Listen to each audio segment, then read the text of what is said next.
Hello प्यारे बच्चों, आज हम कक्षा 7 क्लास 7 हिंदी विशिष्ट भाषा भारती के इम्पॉर्टेंट क्वेश्चन सॉल्व करेंगे, रिवीजन करेंगे। ठीक है।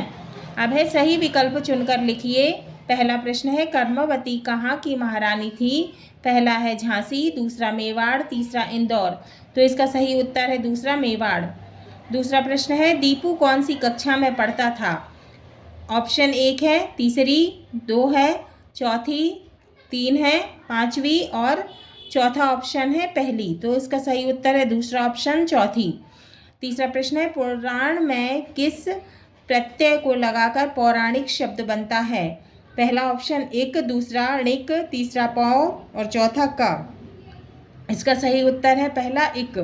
चौथा है नेहरू जी ने अपनी भस्म को कहाँ बिखेरने की इच्छा व्यक्त की थी? कहाँ की थी? एक मुट्ठी गंगा नदी में डालने को कहा था, है ना। बुक में क्या दिया हुआ है? नदियों में, है ना। गंगा नदियों में दिया हुआ है ऑप्शन।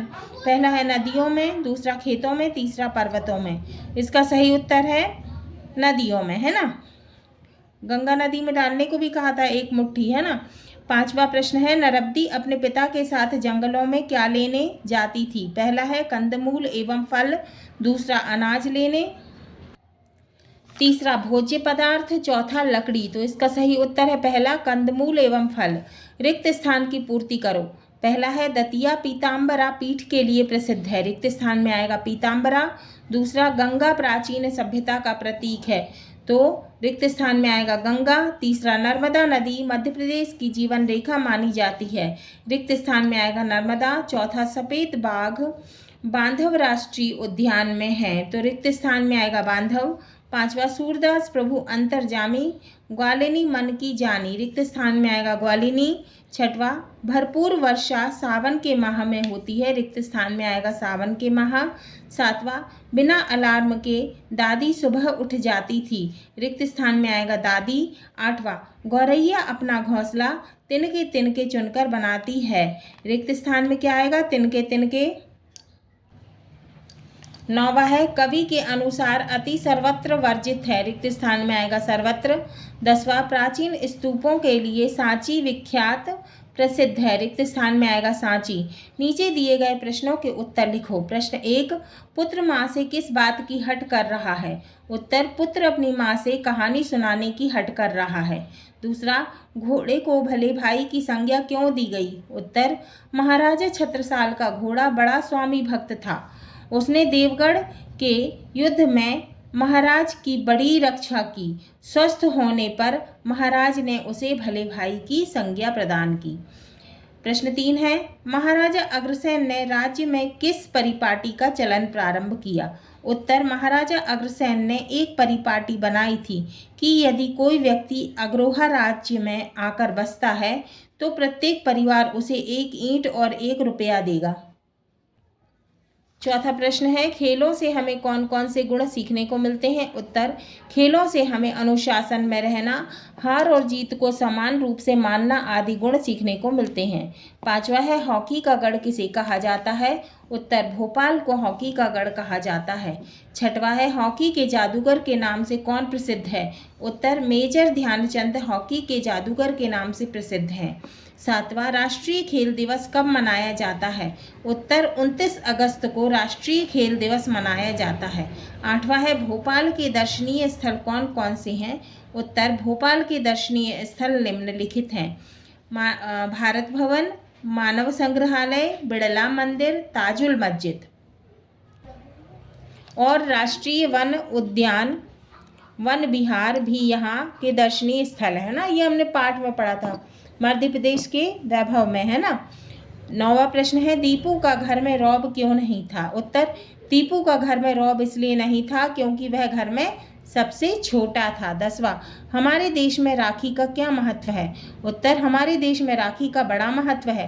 राखी के धागे में बंधकर भाई बहन को जीवन की रक्षा करने के लिए कटिबद्ध होता है और बहन भाई की लंबी उम्र की प्रार्थना करती है। 11वां है पचमढ़ी के दर्शनीय स्थल कौन कौन से हैं? उत्तर 7 पर्वत श्रृंखला से बने श्रृंखलाओं से बनी। सतपुड़ा पर्वतमाला का पर्यटन स्थल है पचमढ़ी। कौन सा है? पचमढ़ी। यहाँ धूपगढ़, चौरागढ़ महादेव मंदिर एवं सूर्योदय सूर्यास्त के अनुपम दृश्य दर्शनीय हैं। यहाँ पर स्थित 5 गुफाएं पौराणिक महत्व रखती हैं, है ना। प्रश्न 12, छोटे जादूगर से लेखक की पहली मुलाकात कहाँ हुई थी? हमने पाठ में पढ़ा था ना, कौन से पाठ में? छोटा जादूगर में, है ना। तो इसका उत्तर है छोटे जादूगर से लेखक की पहली मुलाकात कार्निवल के मैदान में हुई थी। 13वां है, समय व्यर्थ क्यों नहीं गंवाना चाहिए? उत्तर, समय बहुत कीमती है, बीता हुआ समय वापस नहीं आता, अतः हमें समय व्यर्थ नहीं गंवाना चाहिए। 14वां है, जीवन की बाधाओं को कैसे दूर किया जा सकता है? उत्तर, जीवन की बाधाओं को दृढ़ निश्चय और निरंतर आगे बढ़कर दूर किया जा सकता है। 15वां प्रश्न है, किसने किससे कहा? पहला, मैं तुम्हारी प्यास बुझाने के लिए झरना बन गई। किसने किससे कहा था? नरब्दी ने अपने पिता से कहा था, है ना। तो इसका उत्तर है नरब्दी ने दुग्गन से कहा। 16वां है, कौन हमारे स्वभाव को बिना साबुन पानी के स्वच्छ बना देता है? तो इसका उत्तर है निंदक। पाठ में पढ़ा था ना हमने, निंदक नियरे राखिए आंगन कुटी छवाए, है ना। प्रश्न 17 है, अब्दुल कलाम का पूरा नाम क्या है? उत्तर, अब्दुल कलाम का पूरा नाम अब्दुल फकीर जैनुलाब्दीन अब्दुल कलाम है। 18वां प्रश्न है, कर्मवती ने राखी को वरदान क्यों कहा है? उत्तर, पुराने बैर को भुलाने के लिए रानी ने राखी भेजी और कहा कि राखी वह शीतल प्रलेप है जो सारे घाव भर देती है। इस कारण कर्मवती ने राखी को वरदान कहा। 19वां है, विलोम शब्द लिखिए। उत्तर, मधुर का अर्थ होता है मीठा, है ना। तो मधुर का विलोम क्या होगा? कटुक, है ना। मधुर का विलोम कटुक। मीठे का उल्टा क्या होता है? कड़वा, है ना। स्वदेशी का विलोम क्या होगा? परदेशी। रात का क्या होगा विलोम? दिन। सुखद का दुखद। सफलता का असफलता। साक्षर का निरक्षर। 20वां प्रश्न है, वर्तनी शुद्ध कीजिए। उत्तर, कीर्तिमान, है ना। इसमें का में छोटी की मात्रा लगी है, हमको क्या करना है? का में बड़ी की मात्रा लगाएंगे, है ना। क्या हो जाएगा ये? कीर्तिमान, है ना। स्वराज्य, तो क्या होगा वर्तनी इसका? स्वराज्य। विदेश, है ना, इसमें बड़ी की मात्रा लगी है और ये छोटी की मात्रा विदेश। तो ये अशुद्ध वर्तनी है और ये शुद्ध वर्तनी। अब है 21वां पर्यायवाची शब्द। उत्तर, कमल का पर्यायवाची पंकज और जलज। पर्वत का गिरि। सूर्य का रवि और भानु। कनक का सोना और स्वर्ण। पुष्प का फूल कुसुम सुमन। पृथ्वी का धरा और भू। हवा का पर्यायवाची क्या? पवन और वायु। पानी का नीर और जल। अब प्रश्न 22, विशेषण क्रिया संज्ञा सर्वनाम की विशेषता लिखना है ना। किस किस की? विशेषण की, क्रिया की, संज्ञा की और सर्वनाम की विशेषता लिखना है। उत्तर, विशेषण जो संज्ञा सर्वनाम की विशेषता बताते हैं, है ना। जो संज्ञा और सर्वनाम की विशेषता बताते हैं क्या कहलाते हैं? विशेषण कहलाते हैं। जैसे उदाहरण है, फूल लाल है ना। तो फूल की विशेषता क्या है? कि वह लाल है। लाल इसमें क्या है? विशेषण है। संज्ञा, किसी व्यक्ति, वस्तु, स्थान या भाव के नाम को संज्ञा कहते हैं। जैसे उदाहरण है, पेन। पेन क्या है? वस्तु है। मोहन क्या है? व्यक्ति है। हंसना क्या है? भाव है। और दिल्ली स्थान, जगह है। सर्वनाम, जो शब्द संज्ञा के स्थान पर प्रयोग किए जाते हैं सर्वनाम कहलाते हैं। उदाहरण है, यह, वह, वे। अब है क्रिया। क्रिया वह होता है जो किसी कार्य के होने या करने का बोध कराता है। उदाहरण, राम खाना खाता है, मैं खाता क्रिया है ना। कौन सा काम कर रहा है? राम खाना खाने का, है ना। तो खाता क्या है? इसमें क्रिया है। सीता गाना गाती है, इसमें क्रिया क्या है? गाती। 23वां, मुहावरे का वाक्य में प्रयोग कीजिए। पहला, नींद खुलना। इसका मतलब होता है जागना, सचेत होना। वाक्य, गुरुजी के सिखाने से मेरी नींद खुल गई और मैंने मेहनत शुरू कर दी। दूसरा है पीठ दिखाना। इसका अर्थ होता है जिम्मेदारी से मुंह मोड़ना। वाक्य बनाया हमने, मुसीबत में उसने पीठ दिखा दी।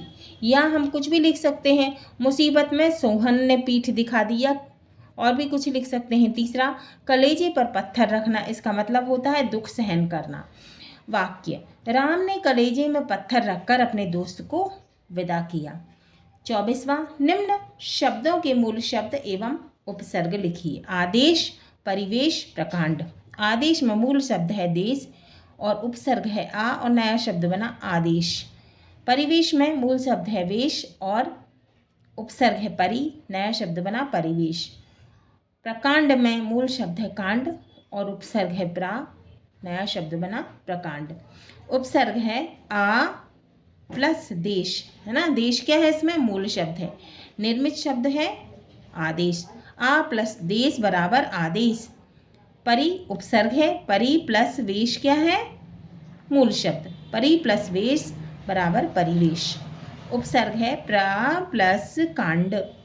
कांड क्या है, इसमें मूल शब्द है, क्या बना, प्रकांड। बा, समास का विग्रह कर नाम लिखिए। राजपुरुष, राजमहल, माता पिता, लंबोदर और यथाशक्ति। ठीक है, अब इसका उत्तर देखेंगे हम। राजपुरुष। अब राजपुरुष का जो समास विग्रह है क्या होगा, राजा का पुरुष, है ना। अब इसमें सामसिक शब्द का उत्तर पद क्या होता है, प्रधान होता है और पूर्व पद किसी विभक्ति के द्वारा जुड़ा हुआ हो, उसे क्या कहते हैं, तत्पुरुष समास कहते हैं। तो उत्तर पद क्या हो गया इसका, पुरुष, है ना। इसका उत्तर पद हो गया पुरुष, है ना। और प्रधान पुरुष क्या है, राज, है ना। नहीं, इसका उत्तर पद क्या है, पुरुष, और पूर्व पद क्या है, राज, है ना। तो उत्तर पद इसका प्रधान है। अब ये किससे जुड़ा हुआ है, विभक्ति से। किससे, का से, है ना।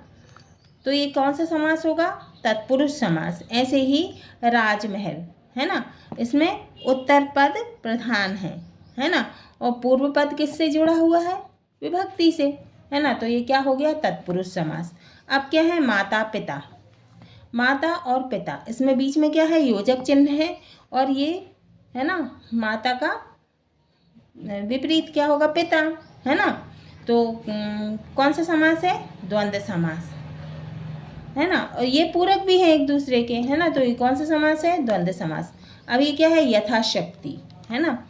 यथाशक्ति का मतलब शक्ति के अनुसार, यथा प्लस शक्ति, है ना, समास विग्रह।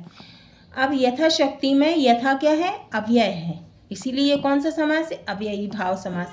अब है लंबोदर। लंबा है उदर जिसका, किसका, गणेश जी का, है ना। तो ये दोनों क्या है, तीसरे के बारे में बता रहे हैं, दोनों पद मिलकर तीसरे के बारे में बता रहे हैं। तो ये कौन सा समास होगा, बहुव्रीहि समास होगा। जिस सामसिक शब्द के दोनों पद प्रधान नहीं हों और उसके द्वारा अन्य किसी विशेष अर्थ का बोध हो, उसे क्या कहेंगे, बहुव्रीहि समास कहेंगे, है ना। तो इसमें क्या हो गया, लंबोदर क्या है, बहुव्रीहि समास है। हाँ तो बच्चों, आज का ये हमारा रिवीजन पूर्ण हुआ।